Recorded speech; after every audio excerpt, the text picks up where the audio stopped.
നമസ്തേ പ്രിയമുള്ള പ്രേക്ഷകരെ, ഇവിടെ ചർച്ച ചെയ്യുന്നു ശ്രീ മേൽപ്പത്തൂർ നാരായണ ഭട്ടപാദനാൽ വിരചിതമായ ശ്രീമൻ നാരായണീയത്തിലെ നരസിംഹാവതാരമെന്ന 25-ാമത്തെ അധ്യായത്തിലെ 9-ാമത്തെ ശ്ലോകം. പ്രിയമുള്ള പ്രേക്ഷക, ശ്ലോകം ശ്രദ്ധിക്കുക. ഭൂയോപ്യക്ഷതരോഷധാംനി ഭവതി ബ്രഹ്മജ്ഞയാ ബാലകേ പ്രഹ്ലാദേ പദയോർനമത്യഭയേ കാരുണ്യഭാരാകുലഃ ശാന്തസ്ത്വം കരമസ്യ മൂർധ്നനി സമധാഃ സ്തോത്രേരധോദ്ഗായതഃ തസ്യാകാമധിയോപി തേനിധ വരം ലോകായ ജാനുഗ്രഹം.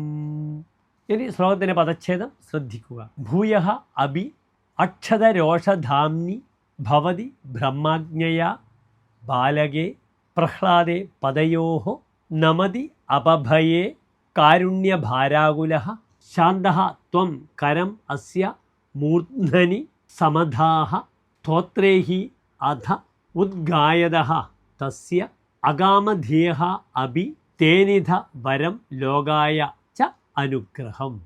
ഇനി ശ്ലോകത്തിൻ്റെ അന്വയം നാം ചർച്ച ചെയ്യുന്നു, ശ്രദ്ധിക്കുക. ഭൂയഃ അഭി അക്ഷത രോഷധാംനി ഭവതി ബ്രഹ്മജ്ഞയാ ബാലകേ അവഭയേ പ്രഹ്ലാദേ പദയോഃ നമതി സതി കാരുണ്യഭാരാകുലഃ ശാന്തഃ ത്വം അസ്യ മൂർധ്നനി കരം സമധാഃ അധ സ്തോത്രൈഃ ഉദ്ഗായതഃ അകാമധിയഃ അഭി തസ്യ വരം തേനിധ ലോകായ അനുഗ്രഹം ച.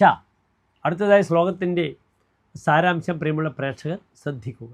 ദേവന്മാരൊക്കെ ഭയചകിതരായിക്കൊണ്ട് പല രീതിയിലുള്ള സ്തോത്രങ്ങളെ കൊണ്ട് നരസിംഹരൂപിയായ ഭഗവാനെ സ്തുതിച്ചിട്ടും കോപം ശമിക്കാതെ ഇരുന്ന ആ സമയത്ത് ബ്രഹ്മാവിൻ്റെ ഉപദേശത്താൽ ഭയമില്ലാതെ പ്രഹ്ലാദൻ താങ്കളുടെ പാദങ്ങളിൽ വന്ന് നമസ്കരിച്ചു. കാരുണ്യാധിക്യ വിവശനായ ഭഗവാൻ അപ്പോൾ മനസ്സലിഞ്ഞി അവൻ്റെ ശിരസിൽ കൈവയ്ക്കുകയും പലതരം സ്തോത്രങ്ങളാൽ ഒന്നും ആഗ്രഹിക്കാതെ നിഷ്കാമനായി ഭഗവാനെ സ്തുതിക്കുന്ന അവന് വരവും ലോകാനുഗ്രഹവും നൽകുകയും ചെയ്തു എന്ന് ശ്ലോകത്തിൻ്റെ സാരം. നമസ്തേ.